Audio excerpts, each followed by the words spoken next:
becoming the author of our own experience.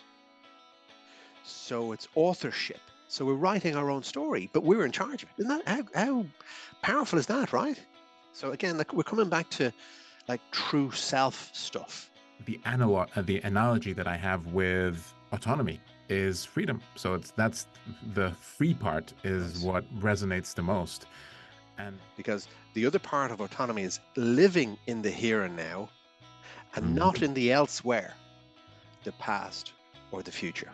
Theory and one of the theories that Byrne talks about when he's talking about autonomy is about being what he calls script free more often or game free more often. Yeah. Right. Where does authenticity come from in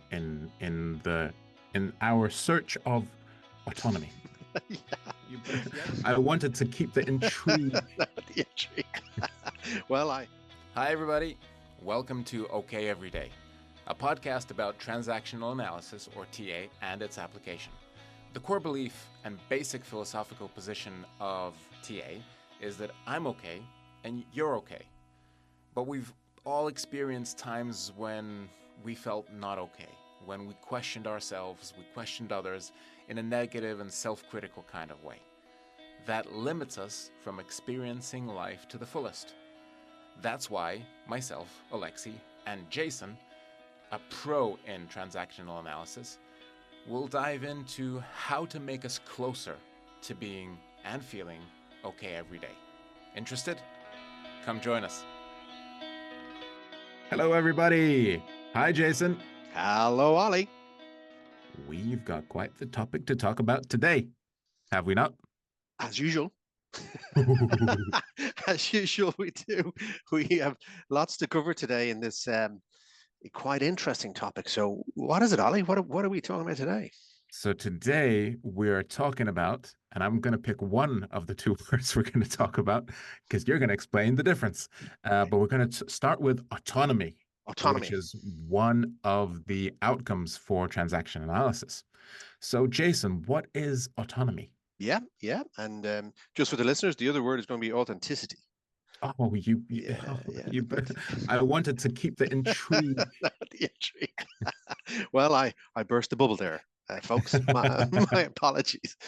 Okay, so autonomy. It's kind of. I mean, it's not a word that you'd use a lot in everyday parlance and everyday talk, really. But in transaction analysis, it's used in a particular way, and it's quite a significant thing because it brings certain things together and certain things that we've already covered, Ollie, in the last couple of talks.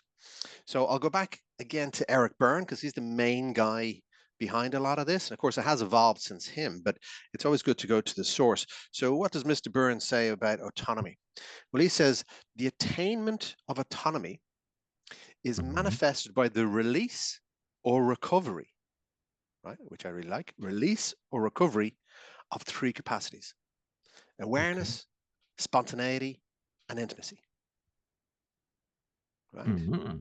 So we covered spontaneity in a previous talk, and we covered intimacy. So now he's bringing it together through awareness. So these three things lead to autonomy. Now he says it's the release or recovery. Now, what he's meaning there is, if you think about the word recovery, he's implying that we had more of it when we were younger. We were more autonomous in how we were able to be more intimate, more spontaneous, and more aware of what was going on in what he calls the here and now. Because the other part of autonomy is living in the here and now and not in the elsewhere, the past or the future. Isn't that lovely, eh? It is lovely, and it's and when you say living in the here and now, it's almost like you hear an echo of every self-help book written in the last 100 years. Live in the here and now, be present, etc., etc. And but that's been here for a while. You know Yeah. what amazes me the most from the quote that you just mentioned was we talked about intimacy. It was one of the first outcome we talked about. We talked about spontaneity, our last episode. And in order to get this third outcome, autonomy, you need to, it consists of the previous two. Yes. Yes. That's interesting. Yep. So they and then with awareness, which kind of means doing it With intentionally. awareness. Yeah, yeah. Hmm. That brings that leads to autonomy. So when we do those three things more often, it leads to autonomy. Now, as we'll track on, Ollie, we'll start to talk a bit more about theory, and one of the theories that Byrne talks about when he's talking about autonomy is about being what he calls script free more often, Ooh. or game free more often. Now we'll get into that psychologically later on down the track, but what it's saying is something we talked about before, which is not just going with the program, right? Not just Right. going with stuff that we were told we should do or ought to do or how to be in the world. So how we got this early programming, um, which is kind of self-limiting often. Hmm. He's saying no. When we are more aware and spontaneous, and when we show more intimacy, we move away from that programming. Right. So we get back to how we were as a kid in a way before we got this programming, right? But of course, if we didn't get it back then, Hmm. we can still release it. It can still come out of us now. So that's the Hmm. release and recovery bit. Wow. And the few things that really resonate is, although we will look into script and game theories a little bit later Yeah. on in future episodes, but it's again what you said, it's game free and skipped free, script free. I'm not skipping anything. Well, Uh, although it could be quite a good thing to do, to be spontaneous and skip, get a we skipping rope. I mean, we got everything we need to do whatever we want to do That's exactly in right, this actually. podcast. That's Yeah, awesome. yeah. But what resonated with me was that's the analog the analogy that I have with autonomy is freedom. So that's the free part is Nice. what resonates the most. And what I find really, really cool is that again, all of these outcomes, they combine to some particular energy. So Mm. when you were saying about release and recovery, the first thing that came to mind was physis. So this Yes. life energy. So and it's part, the outcome is overall physis, but it consists of autonomy, it consists of Yeah. spontaneity and Yeah. intimacy. And coming back to the kid and coming back to the kid-like energy, I think it's something that I've personally been looking for a lot because I Mhm. remember myself as a kid, and I really want to kind of connect back with that a lot more than I do now, for example. Lovely. And like you used the word there, which I think is spot on, which is the freedom to do that. Mm, We don't have to kind of segregate it to, right. oh, I can only be relaxed and free on a Friday evening after I've done my work and the kids have gone to bed. No, you can access it more often, including even in work, and that's what Byrne is talking about here as well. A lot of transactional analysis is you can find this anywhere in life, and we spend a lot of Mm, time in work. 8 hours a day, 5 days a week, type of thing. So we don't right. have to wait to the weekend to be able to um, show more autonomy, which is the freedom to Mm. be more spontaneous, to show more intimacy, to be more self-aware. I mean, can you think about it from those perspectives, Ollie? The work bit. Brilliant. That's a great question. I think how do you, or what does that mean, Mm, autonomy mean in the workspace? And I think a lot of the things, what it comes down to would be stronger relationships. You would have stronger relationships because they would be built on trust and respect. mm. There'd be a lot of collaboration and teamwork when you're authentic, or, well, autonomous, and when you're authentic as well. And we'll Yes, that's right. touch on authenticity a little Yep, bit yep. later. We'll come to that. You're more likely to collaborate with much more openness with others, Yes, yes. right? And it allows a little bit more creativity as well, because you don't think in the natural terms of, oh, only this is the way of doing things, but you think about, okay, if I'm autonomous, if this is me trying to do something, trying to solve a problem, this is how I'm going to go towards it. And I think overall it would, again, maybe theoretically, but I'm assuming that this does work. It does reduce stress because you feel that you value your work, and your work is valued being autonomous. So that would Yeah. be the few things that come to mind. But again, building on that, how does authenticity play into all this? Because we talked about the two words, Yeah. right? Where does authenticity come from in our search of autonomy? Yeah. Yeah, well, they're strongly linked. The word authenticity itself, or to be authentic, it really has gained a lot of ground over the last, say, 20 years. It wasn't used an awful lot before. The other words were used in its place, but we now can use this word authentic or authenticity in a way that people generate meaning from. So a lot of people talk about authentic leadership, right? Okay, So okay.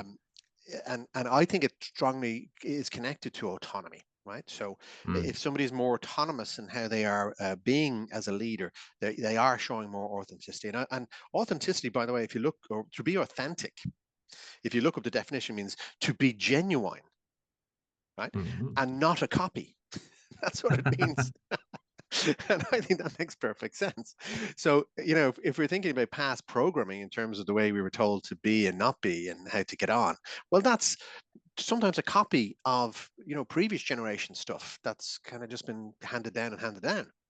Whereas Right. actually, when we're more authentic, we are being more ourselves in whatever different area, whether it's work or personal.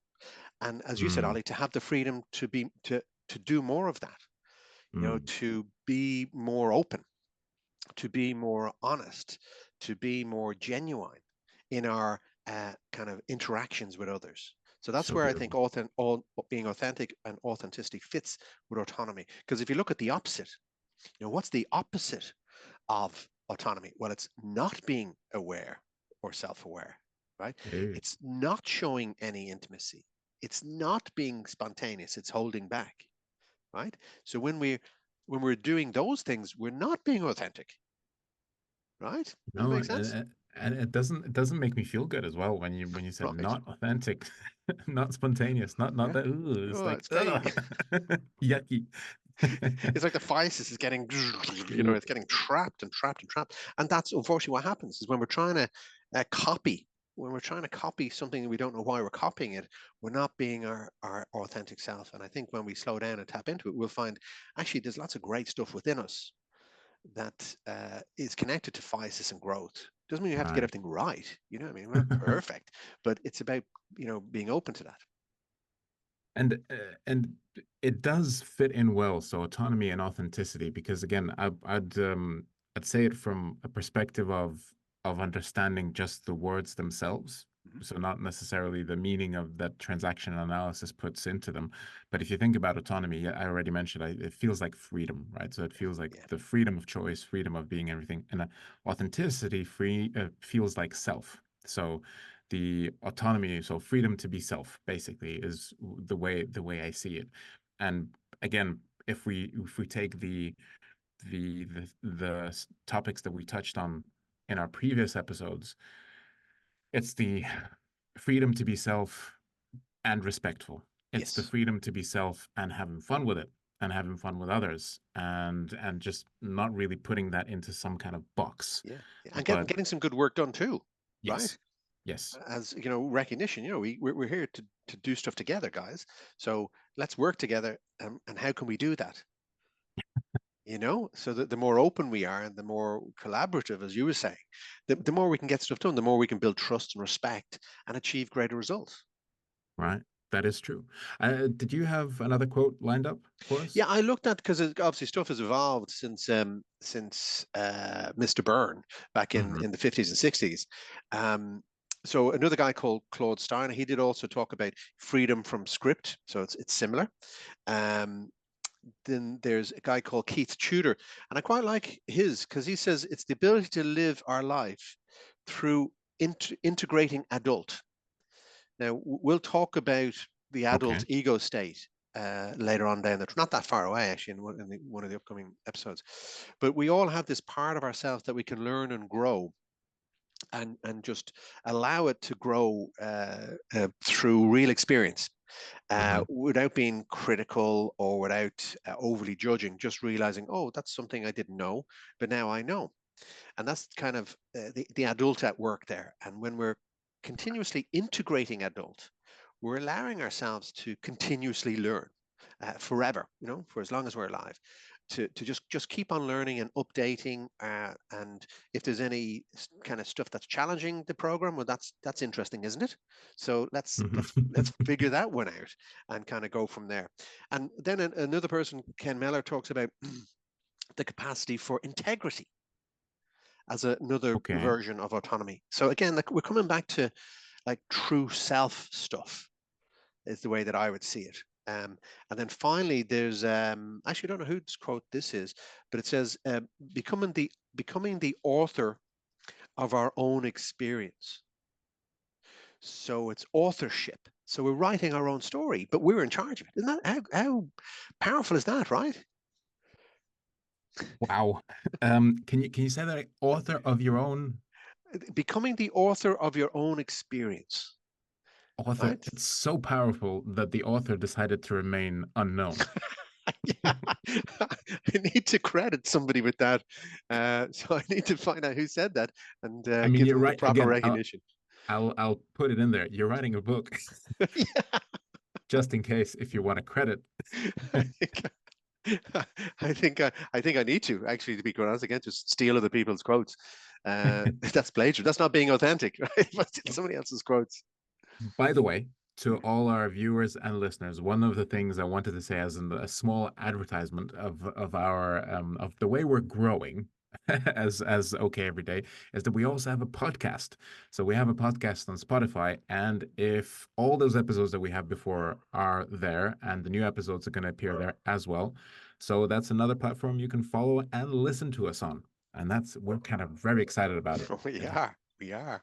And here's a bit of recognition, Ali. I love working with this with you, because a lot of what we do on these episodes is we don't fully know where we're going to go with them. But both of us, I think, are showing an awful lot of autonomy by doing it, because we're allowing ourselves to be spontaneous, to see where it goes, certainly to be intimate, because we've certainly shared some stuff, and we will as we go along. And then just the self-awareness bit to see, oh, how did that land with me? How did that hit me? And where did I go with it? To me, this podcast process is showing a lot of autonomy and authenticity, and I appreciate that with you. Thank you. Thank you to you as well. But I love the fact that we don't know where we're going to end up at the end of every episode, but we know the direction, but the path towards it is very different, and it's not really scripted, to be honest, which is script free. Again, if we're Yes, talking about well, autonomy. that's it. Bingo. That is it. Bingo. And Yes. it made me think of something else. And I was just thinking Mm. about in work, Mhm. in a work context, and Yeah. in leadership and management type context. There's another phrase that's used a lot in transaction analysis, which I think relates to autonomy and authenticity, and that's called Mhm. congruency. Okay. Congruency means when things line up. So what you say is what you mean, kind of thing. So it's like how somebody's presenting, their words match their Mm. behavior. Now, when their words don't match their behavior, then it's incongruent, right? And Okay. that will be picked up by other people. Like a very simple example would be, "I'm not angry," right? the words are, "I'm not angry," but it's quite obvious by the tone or my face in that case that I was. So there's Mm. something incongruent there. My words don't match my actions. And when we're being authentic and genuine and autonomous, we are showing congruency. Things do line up. They are Mm. attuned. And for a manager, I think it's super important. So especially, if you want to generate trust and respect, you have to be more congruent, right, in terms Right. of your behavior. That's a beautiful word, and thanks for explaining it, because I think it's also say what you do, what you say, and say what you do. Basically, Mm. is what we're talking about, and I'd like to build on top of that. Is that so how to cultivate this authenticity or autonomy in the workspace, which is also pretty important for people, for folks who are working in jobs, whatever the jobs are. But I think it's definitely coming back to the adult, and we've talked about it a lot today, which is also curious. I wanted to kind of bookmark it for myself for a bit later today, but it's the ability to self-reflect and Mm, being aware. And you've mentioned awareness as well as part of the authenticity and autonomy. And I think at work it's really, really important. Like, where am I? What just happened? And what really happened? Not what I think happened, but what really actually happened right now. What was the dynamic between in the conversation? mm, Who actually did what? And can I try and attempt to look at it objectively rather than just saying, oh, this is my emotional response to it? And as you said, I'm not angry. And I was like, is that actually what I want? Is that the way I want to show up? mm. I think the other thing in a workspace is definitely open communication. So being as transparent as you can possibly be. I think a lot of the times it's not that you're not allowed to be transparent, but some things you can't share. And I think sometimes it's even great to share with the teams like, folks, I just cannot say it. I really want to, Yeah. or Yes. but I can't. I Yeah. can't because that's my job. Mhm. And not that whatever it is, but this is the way it is. And especially practicing active listening. I think that's Yeah. a really cool thing in terms of open communication. As a manager, as a employee anywhere, you'd be communicating with a lot of people, and to make them feel heard is always something special. Whenever I kind of return just a few sentences back to someone, they always feel heard, and it's great. It's a great feeling. And whenever someone returns what I said, that's amazing because I know, okay, that person heard what I said. Brilliant. Yeah, and much much more present, right? Like Yeah, as they say, in the here and now. You're really there, connected with that person.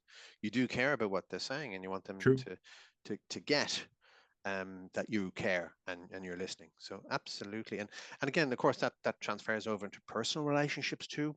Yes, it does. When we want to really connect with somebody, so that we can slow down and be really present with them. And Mm-hmm. I've talked about this before in previous episodes. Parenting, like whenever I make a mistake as a parent, say something I wish I hadn't said in that way, I'm authentic and I show autonomy by apologizing. Mm-hmm. Getting moving my ego out of the way and saying, guys, sorry, I didn't mean to say it in that way, or be that short, or be that urgent. And again, if you think about children, they are super forgiving, so they go, oh, thanks, Dad. Yeah, we know. It's easier than we actually think it is to just say something. Exactly. Exactly. It totally is. It is. And it's more, I think, our natural way. Mm, That's where, when we kind of get rid of some of this early messaging and this kind of expectations and judgments and kind of shaming type stuff, then the physis lets us be our true self. And when we mm, get into that flow, it is actually, as you said, Ali, quite easy, mm. to Yeah, recognize it, to feel it.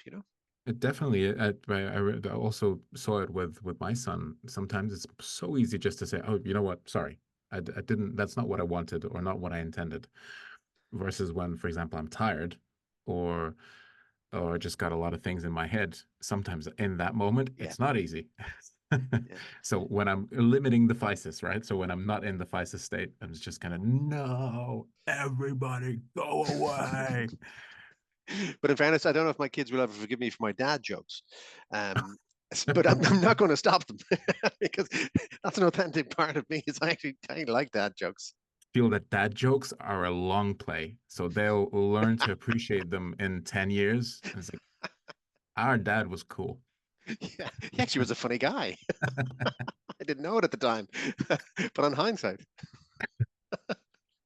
So as always, Jason, I do want to check in with you. How do you think we've progressed with talking about autonomy and authenticity and a lot of other cool words that we talked about today? I think we've done a good enough job, and I say good enough because it is a little bit complex. This one, Mm, autonomy, and it requires.